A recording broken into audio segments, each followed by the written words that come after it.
अभिवादन स्वीकार कीजिए ब्रजेश मिश्रा का और आप देखना शुरू कर चुके हैं द डिबेट।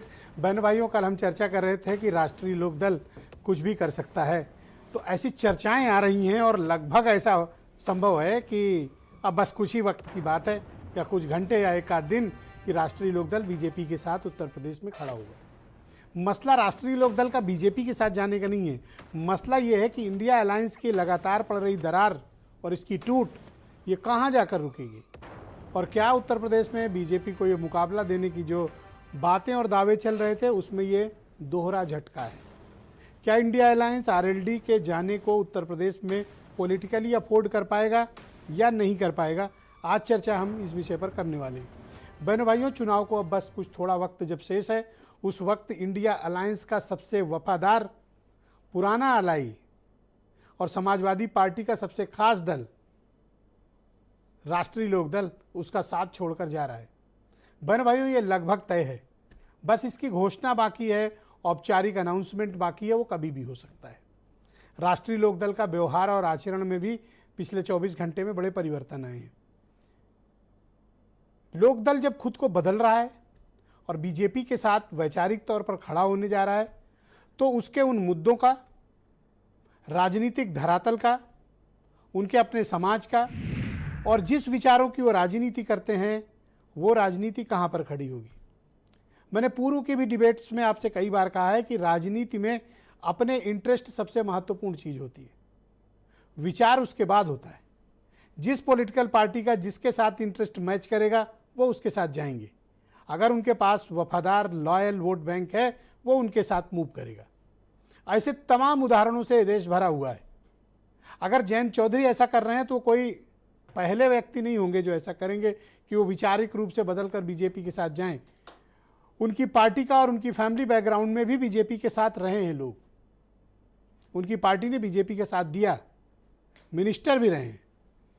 तो ये कोई अचरज नहीं होना चाहिए कि आरएलडी कैसे चली गई। आरएलडी की तो रूट्स वहां से निकली थी, आरएलडी कुछ वक्त के लिए उधर आ गई थी।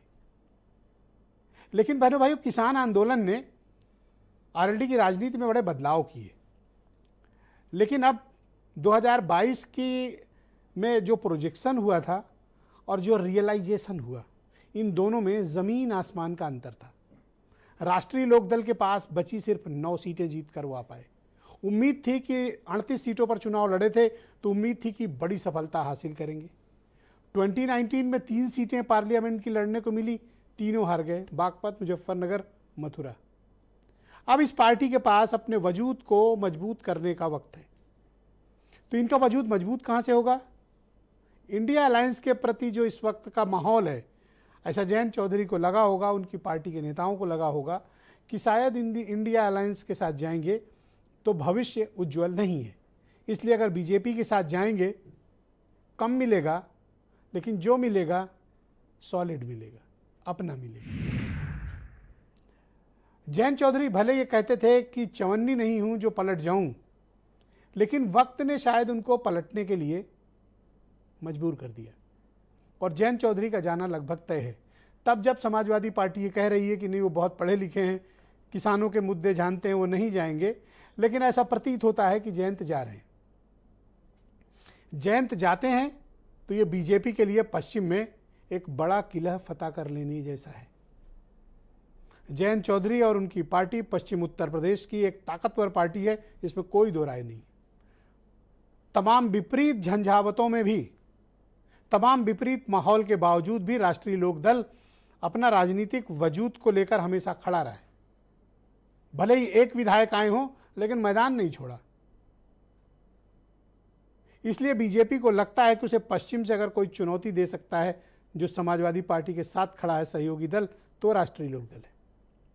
इसके पहले जुलाई में ईस्ट यूपी में अच्छा इंपैक्ट रखने वाले ओम प्रकाश राजभर को साथ लेकर आए। अब बचे थे राष्ट्रीय लोकदल और वो भी फाइनली उधर जा रहे।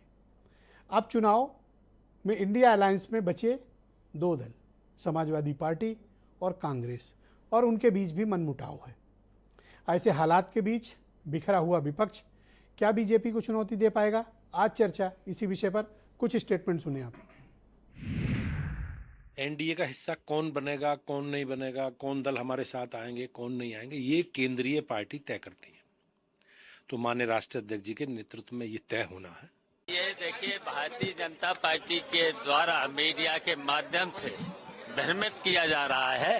केवल भारतीय जनता पार्टी के लोग भ्रमित कर रहे हैं। और पश्चिमी उत्तर प्रदेश में जहां जैन जी चले जाएंगे, जहां राष्ट्रीय लोकदल जिसके साथ हो जाएगा, या बीएसपी या कुमारी बहन मायावती जिसके साथ हो जाएगा, एक तरफा सीटें जीतते चले जाएंगे। जयंत चौधरी जी आरएलडी हमारे गठबंधन का हिस्सा है और मुझे विश्वास है गठबंधन को मजबूत करने के लिए वो हमारे साथ रहेंगे और इसके सकारात्मक रिजल्ट्स आएंगे।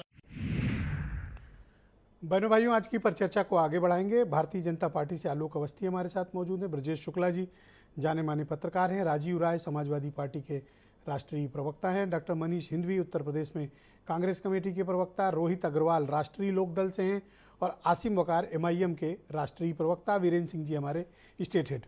बहुत शुक्रिया और धन्यवाद आप सभी का इस परिचर्चा का हिस्सा मेरे साथ बनने के लिए।